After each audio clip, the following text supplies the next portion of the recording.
MLC Anantha Babu దంపతుల చుట్టూ ఉచ్చు బిగుసుకుంటోంది. డ్రైవర్ సుబ్రహ్మణ్యం హత్య కేసులో సిట్ విచారణ వేగవంతం చేసింది. ఆయన భార్య లక్ష్మీదుర్గ కూడా ఈ కేసులో ఉన్నారని అడిషనల్ ఛార్జ్షీట్ దాఖలు చేసింది. ఇప్పుడు నో కాస్ట్ కాఫ్ సిరప్ తో 60 రూపాయల విలువ గల ఇన్హేలర్ పూర్తిగా ఉచితం. దెబ్బకి దగ్గు జలుబు మాయం. 2022 మే 19న డ్రైవర్ సుబ్రహ్మణ్యం హత్య సంచలనం సృష్టించింది.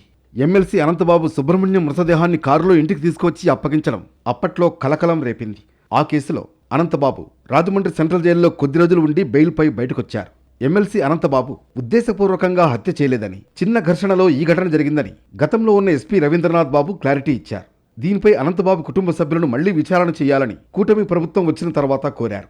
గత జూలైలో తదుపరి విచారణ కోసం సిట్ ఏర్పాటు చేసింది ప్రభుత్వం. ఏఎస్పీ మనీష్ దేవరాజ్ ఆధ్వర్యంలో సిట్ బృందం విచారణ చేస్తోంది. ఈ కేసులో అనంతబాబు భార్య లక్ష్మీదుర్గను A2గా అడిషనల్ ఛార్జ్షీట్లో పేర్కొన్నారు. హత్య సమయంలో, ఆ తర్వాత మృతదేహాన్ని తీసుకువెళ్లే సమయంలోనూ లక్ష్మీదుర్గ ఉన్నారని తేల్చారు. దానికి సంబంధించిన సీసీ కెమెరా ఫుటేజ్ కలెక్ట్ చేశామన్నారు సిట్ అధికారులు. ఈ కేసులో ఆధారాలను ధ్వంసం చేశారని చెబుతున్నారు. కాల్ రికార్డులు, సాక్షుల వాంగ్మూలాలు, టెక్నికల్ ఎవిడెన్స్ గురించి అడిషనల్ ఛార్జ్షీట్లో ప్రస్తావించారు. సుబ్రహ్మణ్యం అనంతబాబు దగ్గర 6 ఏళ్లు డ్రైవర్గా పనిచేశాడు. హత్య జరగడానికి 3 నెలల ముందు ఉద్యోగం మానేశాడు. ఆ సమయానికి సుబ్రహ్మణ్యం అనంతబాబు దగ్గర తీసుకున్న అప్పు పెండింగ్లో ఉంది.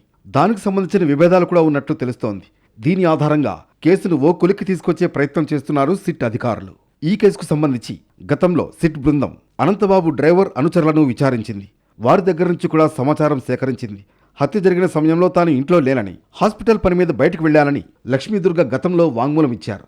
అది తప్పుడు వాంగ్మూలమని నిర్ధారణ చేయడానికి సాక్ష్యాలు సేకరించారు సిట్ అధికారులు. ఆమె చెప్పిన హాస్పిటల్ సీసీ కెమెరాలు పరిశీలించారు. హత్య జరిగిన ప్రాంతంలో ఉన్న సీసీ కెమెరాలో ఆమె ఉన్నట్లు నిర్ధారించారు. దానికి అనుగుణంగా కోర్టు ముందు ఆధారాలు ఉంచారు. సుబ్రహ్మణ్యంకు నాగమల్లి తోట దగ్గర యాక్సిడెంట్ అయిందని గతంలో అనంతబాబు చెప్పారు. అయితే ఎమ్మెల్సీ ఆ సమయంలో NFCL దగ్గర ఉన్నట్లు సెల్ ఫోన్ సిగ్నల్స్ ఆధారంగా ట్రేస్ చేశామని న్యాయస్థానం ముందుంచారు. ఆ రోజు అనంతబాబు ఉన్న కారు కాకినాడలో తిరిగిన లొకేషన్స్ మొత్తం గుర్తించారు. దాదాపు 14 చోట్ల సీసీ కెమెరా విజువల్స్ కలెక్ట్ చేశారు. రాత్రంతా మృతదేహంతో ఆ కారులో తిరిగినట్లు సిట్ నిర్ధారణ చేసింది. అదే సమయంలో లక్ష్మీదుర్గ కూడా కారులో ఉన్నారని, దానికి సంబంధించిన ఆధారాలను ప్రస్తావించారు సిట్ అధికారులు. ఈ కేసులో ఇప్పటికే లక్ష్మీదుర్గ హైకోర్టులో ముందస్తు బెయిల్ పిటిషన్ దాఖలు చేశారు. ప్రస్తుతం ఆమె అందుబాటులో లేరని, పారిపోయారని అంటున్నారు సిట్ అధికారులు. అనంతబాబు బెయిల్ రద్దు పిటిషన్ సుప్రీంకోర్టులో పెండింగ్లో ఉంది. దానికి అనుగుణంగా ఈ హత్య కేసులో పాల్గొన్న వారి ఆధారాలను కోర్టు ముందు ఉంచుతున్నారు. మొత్తానికి ఇచ్చిన గడువులోపు విచారణ పూర్తి చేయడానికి ప్రయత్నాలు చేస్తున్నారు సిట్ అధికారులు.